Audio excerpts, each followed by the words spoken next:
ఏలూరు పట్టణంలో మహిళల భద్రత కోసం డ్రోన్ వినియోగం కొత్త ముందడుగు వేస్తుంది.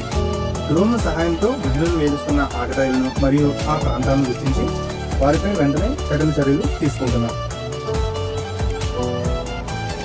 కాలేజీ పరిసరాల్లో ఏవైనా గొడవలు లేదా అవాంఛనీయ సంఘటనలు జరిగితే డ్రోన్ ద్వారా గుర్తించి మా సిబ్బందిని వెంటనే అక్కడికి పంపించి శాంతి భద్రతలను కాపాడుతున్నాం. పెద్ద ఎత్తున జనాభా చేరి తిరణాలు, పెద్ద పండుగల సమయాల్లో రాత్రి నెలల్లో కూడా డ్రోన్ సహాయంతో పర్యవేక్షణ కొనసాగిస్తూ ఎటువంటి ప్రమాదాలు జరగకుండా చర్యలు తీసుకుంటున్నాం. అలాగే ఓపెన్ ఏరియాలో అక్రమంగా మద్యం సేవించే వారిని డ్రోన్ ద్వారా గుర్తించి వారిపై తగిన చర్యలు తీసుకుంటున్నాం. అలాగే ట్రాఫిక్ ఎక్కువగా ఉన్న ప్రాంతాలను డ్రోన్ ద్వారా ముందుగానే గుర్తించి వెంటనే ట్రాఫిక్ కానిస్టేబుల్ని పంపించి ట్రాఫిక్ క్లియరెన్స్ చేపడుతున్నాం. ఈ విధంగా డ్రోన్ టెక్నాలజీని సమర్థవంతంగా వినియోగించుకుంటూ పోలీస్ విభాగం ప్రజలకు మెరుగైన భద్రతను అందిస్తుంది.